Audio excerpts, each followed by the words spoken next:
l'importance des traditions, mais aussi ancrer les traditions dans notre époque.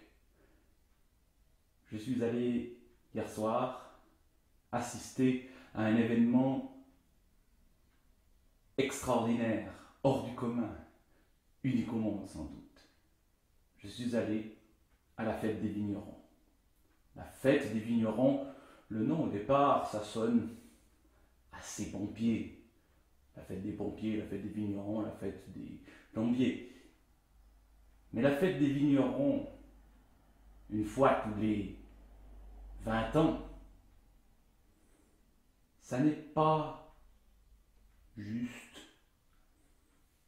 une petite fête. C'est une fête gigantesque. C'est une arène avec 20 000 personnes, avec le plus grand plancher de LED au monde, avec un spectacle sans lumière, absolument... Quel est le mot? Impressionnant. Mais en même temps, c'est un spectacle amateur. Mais en même temps, avant d'être un spectacle, la fête des vignerons, c'est une fête. Et c'est ce qui m'a le plus marqué en allant à la fête des vignerons hier, c'est à quel point la fête est centrale. C'est la fête de la vigne et de la terre et du lac, puisqu'on est à Vevey au bord du lac, dans un cadre extraordinaire au niveau de la nature qui nous entoure, dans cette arène en plein air, avec ces moments avant la fête où les gens vont se croiser, certains ont des habits traditionnels, des grands chapeaux, des grandes chaussettes, des habits de parade, passent des tambours, passent des vaches, passent tout ce qu'il y a d'officiel avec des chapeaux. Puis passent les gens ordinaires qui essayent de se frayer un passage. Mais revenons au spectacle de la fête des vignerons. Cette fête des vignerons, ce spectacle de fête, évidemment, fera toujours des déçus. Ceux qui disent oui, mais ça n'est pas tout à fait comme en 1977, le rang des vaches romanence quand même, c'est extraordinaire, oui, c'est vrai. Mais le rang des vaches de 1999, puis celui de 2019, c'était pas mal non plus. Hier soir, il y avait de l'émotion, il y avait quelque chose d'à la fois ancré dans la terre, d'aérien avec cette libellule qui volait au-dessus de la fête. Et puis tous ces gens qui ont mis du mouvement, mis de leur voix pour que la fête soit belle.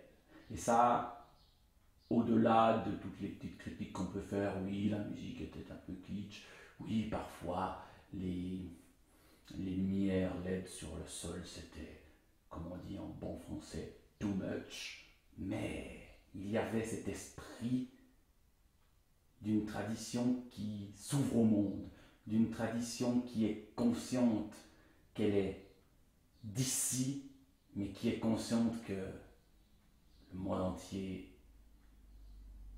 est ici aussi. Bref, j'ai assisté hier soir à la fête des vignerons, c'est un rite extraordinaire. Je vais assister tout à l'heure à un autre rite tout aussi extraordinaire, le pique-nique des Franières. Mais je vous ai déjà parlé du pique-nique des Franières. C'est un peu plus souvent que la fête des vignerons, mais là aussi, c'est une tradition à laquelle on ne touche pas, même si ça se renouvelle. Moi-même, je vais devoir écrire les textes d'un spectacle populaire dans quelques temps. Il est déjà un peu en route. C'est très difficile. C'est très difficile d'être populaire sans sombrer dans la banalité, sans sombrer dans le gnangnan, le bon sentiment au mauvais sens du terme. À la fête des vignerons, parfois j'ai trouvé qu'il tombait un peu dans ce bon sentiment. Mais il faut, sans doute, pour plaire aux gens, il faut qu'on leur dise des choses qu'ils ont envie d'entendre. Mais peut-être qu'il faut aussi parfois savoir un tout petit peu rentrer dans le cadre, un tout petit peu grincer.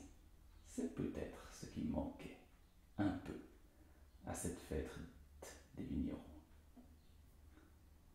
Mais comme c'était une fête,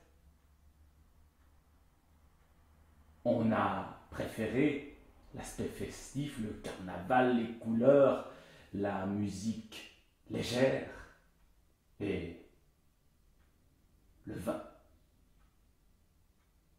Je n'ai pas de bouteille ni de verre à côté de moi. J'en boirai quelques-uns, voire quelques-uns de trop tout à l'heure au pique-nique des Franières. Mais je vous fais quand même sauter.